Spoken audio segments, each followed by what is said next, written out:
তো হ্যালো বন্ধুরা, রাধে রাধে। তোমরা কেমন আছো? আমরা খুব ভালো আছি। চলে এলাম নতুন একটা ভিডিও নিয়ে। আর সবাইকে জানাচ্ছি গুড মর্নিং। আর দেখতেই পাচ্ছ সকালবেলা কিন্তু চান টান করে জাস্ট একটু চা বিস্কুট খেয়ে একদম চলে যাচ্ছি বাড়ি। তো একদম রেডি হয়ে বেরিয়ে গেছে। আর দেখে দেখো ঠামিও রেডি হয়ে গেছে। আর মা কিন্তু বেরিয়ে আগে গেটের সাথে একটু ছবি তুলে নিচ্ছে, কারণ এই কদিনে একটাও ছবি তোলেনি গেটের সামনে দাঁড়িয়ে। আর এই দিকে দেখো আমার বুনু সোনা সকাল থেকে কেঁদে যাচ্ছে, ও ঘুম বাড়ি যাবে না। কিন্তু দেখো ক্যামেরার সামনে আসে কিন্তু ওর কিন্তু ঢং শেষ হয় না। এত হাসি মুখ দিয়ে কি সুন্দর তোমাদেরকে টাটা করে দিল। তো যাই হোক, আর এমনিতে সত্যি কথা বলতে এই জায়গাটা সত্যি গ্রাম বলে মনে হয়। কারণ বলো তো, এত মাটির রাস্তা যে কি বলবো, এটাকে এই জায়গাটা কলকাতা বলে তো মনেই হয় না, মনে হয় উদয়পল্লী থেকেও গ্রাম। তো যাই হোক, অনেকটা হেঁটে চলে এলাম আজকে কিন্তু। তারপরে উঠে গেলাম অটোতে। এমনি তো একটা অটোতে মামি, ভাই, মা, ঠাম্মি, বুনু, আমি বসেছিলাম। আরেকটা অটোতে আমার তিন দিদুন আর হচ্ছে রোহিত মামা, ওরাই বসেছিল। আর বড় মামাকে অনিমেষ মামা দিয়ে এসেছিলো। এখান থেকে আমরা সোজা চলে যাব হচ্ছে তোমাদের বাস স্ট্যান্ডে। আর দিকে দেখো কী সুন্দর পায়রা দেখছি, পাচ্ছ? কী সুন্দর পায়রাকে খেতেও দিচ্ছিল। নাগরিকদের জন্য এই বাস স্ট্যান্ড। আর তারপরে আমরা কিন্তু এসি বাসে উঠে পড়েছিলাম। কিন্তু বলতে গেলে আমার ভাই সকাল থেকে কিছু খাইনি বলে রিজুর কিন্তু একটু শরীরটা খুবই খারাপ করছিল। আর এদিকে কিন্তু সেজদির জন্য খুব একটু শরীরটা খারাপ করছিল। সবাই মিলে কিন্তু বসে পড়েছি। আর এদিকে দেখো সবাই মিলে কিন্তু নিজের জায়গার মতো বসে পড়লাম। জায়গাটা চেঞ্জ করে বুনু, আমি, তারপরে আমার অপোজিটে মামি আর ভাই, আর ওইদিকে ওরা 4 জন। তো আর বাকি যে ওরা ছিল সবাই মিলে বসে পড়লাম। আরও 2 জন সামনে বসেছিল। তো অনেকক্ষণ খুব মজাও হয়েছে। আর দেখো এসি বাসে অনেকক্ষণ ঘুমিয়ে নিয়েছিলাম। আর বেশি ভিড়ও হয়নি। অনেক সময় কী হবে বলো তো, এসি বাস বলো এমনি বাস বলো, এমনিতেও কিন্তু খুবই ভিড় হয়ে যায়। আর বোনও কিন্তু দেখো কী সুন্দর মেকআপ করেই যাচ্ছে ওই দিয়ে, আমার মতনই। আমার একটু মুখের স্কিনে হাত দিলেই মনে হয় যে একটু ব্লাশ লাগাচ্ছে, একটু কন্ট্রোল করছে, এরকম ব্যাপার হয়ে যায়। তো যাই হোক, দেখতেই পাচ্ছ এখানে কিন্তু সবাই মিলে একটু গল্প গুজব করছিলাম, হাসি ঠাট্টা করছিলাম।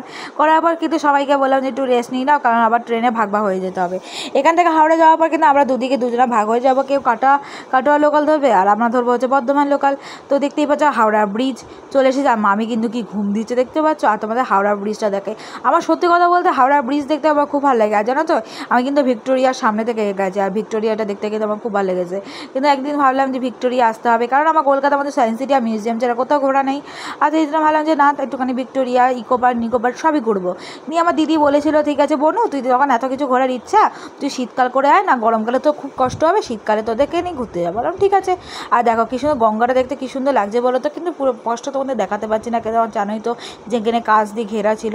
তো যেটুকু দেখানো পাচ্ছি সেটুকু দেখালাম। দেখো মামি কী সুন্দর এখানে ভিডিও করে দিচ্ছে। আর এদিকে দেখো কী সুন্দর লাগছে ব্রিজটা, যে তোমাদেরকে যে কী বলবো বলো তো। তার মধ্যে দেখতেই পাচ্ছ আজকে কিন্তু খুবই মজা করেছিলাম। আর এত স্টল বসেছে যে কী বলবো, খাবার দাবারে হ্যান ত্যান। কিন্তু সকালবেলা চা বিস্কুট খেয়ে বেরিয়েছি তো খিদেটা খুবই পেয়ে গেছিলো। স্টেশনে নেমে মামি পিৎজা বা আমার জন্য একটা পিৎজা, আর বোনের জন্য একটা পেস্ট্রি নিয়ে এসেছিলো। আর আমি কিন্তু একটা বিস্কুট নিয়ে এসেছিলো। নিয়ে আমি বলছিলাম এ ছুটকি কী করছিস, দেখো গিয়েছেন একটু স্টাইল করে দিল। আর এখানে কিন্তু প্রচুর লোক, জানো তো হাওড়ায় কত লোক থাকে। তবে এসেই কান্নাকাটি করে একটা বোন একটা পাখা কিনে নিল। এই হ্যান্ড পাখা জানো তো আমারও ছিল, জানো তো। আমিও খুব মজা করতাম, স্কুলে নিয়ে যেতাম, প্রাইভেটে নিয়ে যেতাম। কিন্তু এখন না, সেটা কবে ছিঁড়ে গেছে কে জানে। সে ক্লাস 5-6 পড়াকালীন কিনেছিল, তাও অনেক বছর ঠিকই ছিল। এখন যদি বাড়ি খোঁজা হয় তো অবভিয়াসলি পেয়ে যাবো। তো আবার দেখো আমি কিন্তু এই পিৎজাটা নিয়ে এসেছিলো, কিন্তু পিৎজাটা আমি দাঁড়িয়ে ছিঁড়ছিলাম। আমি বললাম আমি দাঁড়াও, এখন খেও না, খাবো না, তো একবার ট্রেনে উঠে খাবো। তারপর উঠে গেলাম হচ্ছে হাওড়া টু বর্ধমান কড লাইন লোকাল।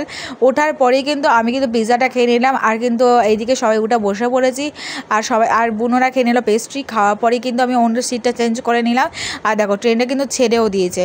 খাওয়ার পর দেখো ফার্স্টে খেয়ে নিয়েছিলাম আমরা পাঁপড়, আর বুনো খেয়ে নিয়েছিলো কাঠি ভাজা। আমরা কিন্তু মশলা পাঁপড়, মা খেয়ে নিয়েছিলো চালের পাঁপড়। খাওয়ার পরেই খেয়ে নিচ্ছে যে পিয়ারা। আর এই পিয়ারা খেতে তো খুব ভালো লাগে, জানোই তো। আমার পিয়ারা খেয়ে নিলাম। আর কত কিছু খেলাম সেটা দেখো জাস্ট। তারপর খেয়ে নিলাম হচ্ছে আমি পেপসি। আমি কিন্তু অরেঞ্জটা নিয়েছি, আর বেসিক্যালি একটা ভাই নিয়েছিল, তারপর ভাইয়ের কাছ থেকে কিনে আমি খেলাম। তারপর খেয়ে নিলাম হচ্ছে বরফ মালাই। খাওয়ার পর দেখো ট্রেনটা কী সুন্দর যাচ্ছে দেখতে পাচ্ছ। আর এইদিকে কিন্তু আমার এত ওয়েদারটা খুব এতটা গরম যে কী বলবো তোমাদের, মনে হচ্ছে যেন চারিদিকটা লু বইছে। আর জানো তো 3 বোতল জল নিয়ে উঠেছিলাম, জানো 3টে বোতলই জল শেষ হয়ে গেলো। তারপরে 2টো ঠান্ডা জলের বোতল কিনলাম, সেটাও শেষ হয়ে গেলো। তারপর লোকের কাছ থেকে জল চেয়ে নিলাম, চাও শেষ হয়ে গেলো। তারপর ট্রেনের থেকে নেমে টোটোয় ওঠার পর কিন্তু জল নিয়েছে। আর দেখো বর্ধমান জংশন কিন্তু আমি ঢুকে গেছি। আর এমনিতেও জানো তো সবচেয়ে লাস্ট স্টেশনে আমাদের ফেলেছে 8 নম্বর স্টেশনে। আর এইদিকে দেখো কত ভিড়, মানে এবার এটা বেসিক্যালি এটা কাটোয়া হয়ে আবার প্যান্ডেল ঢুকবে, তো এইদিকে দেখতে পাচ্ছ কত ভিড়। আর জানো তো লোকরা না এত বাজে যে আমরা নামছি, আমাদের নামার সময়টা দিক, এখন তো ট্রেন যাতে অনেকক্ষণ দেরি, এটি নামতে দিয়েছিল না, বোনকে আটকে দিয়েছিল, সেই জন্য আমি কিন্তু বিশাল চিৎকার চেঁচামেচি করেছিল। আর এদিকে দেখো আমি চলন্ত সিঁড়িতে উঠে পড়েছি, কিন্তু ওটার সঙ্গে সঙ্গে জানো তো একটা মেয়ে এমন করে পড়ে যাচ্ছিল যে কী বলবো, আর টোলা না আমার ঠাম্মির সাথে পড়ে ঠাম্মি কিন্তু মাথাটা খুব লেগে যেত। তো যাই হোক সে বিপদ থেকে কেটে গেছে। দেখো তারপরে কিন্তু স্টেশন পেরিয়ে এসে টোটোয় উঠে পড়লাম। আর এদিকে দেখো বর্ধমান স্টেশন পেরিয়ে যাচ্ছে, আবার যে কবে আসবে জানি না। এই ছুটির মধ্যে মামার বাড়ি, পিসির বাড়ি, মাসির বাড়ি আর দীঘা ঘোরা হয়ে গেল। তো চলো বাড়ি এসে আগে ড্রেসটা চেঞ্জ করে নিলাম, এত যে গরম যে কী বলবো। এখন বাজে হচ্ছে 2:30, যে কটা জামা কাপড় ধুতে হবে সেগুলো এখানে ফেলে দিলাম। এবার দেখো ঘরের অবস্থাটা জাস্ট দেখতে পাচ্ছি, এবার আলনাটা গুছিয়ে নিই, আর এগুলো গুছিয়ে নিই, গোছানো যাক, কারণ জানো তো আমার কত পিটপিটা মেয়ে ছেলে আমি। তো দেখো কথা বলতে বলতে দেখো কসমেটিক্স জুয়েলারি সব গুছিয়ে রেখে দিলাম, বাবা আলনার জামা কাপড় গুছিয়ে রেখেছি, আমার হেডফোন চার্জে দিয়ে দিলাম। আর এগুলো সব গোছানোর পর এগুলো ধুতে হবে, আর এগুলো ওপরে নিয়ে যাবো। তো চলো ভিডিওটা এই পর্যন্ত। ভিডিওটা যদি ভালো লেগে থাকে তো অবশ্যই তোমরা কিন্তু লাইক কমেন্ট শেয়ার করতে ভুলো না। যারা সাবস্ক্রাইব পাশে দেখো, এখন তো টাটা, দেখা হচ্ছে নতুনটা মিষ্টি ভিডিওতে। আর বাবা শুনলেও জানা এই রুমালটা আমি কিনেছিলাম কেমন হয়েছে কিন্তু অবশ্যই জানিও। এখন তো টাটা, আর প্লিজ সবাই সাবস্ক্রাইব করে দিও, আর ফেসবুকে ফলো করে দিও, আর সবাইকে জানাচ্ছি টাটা।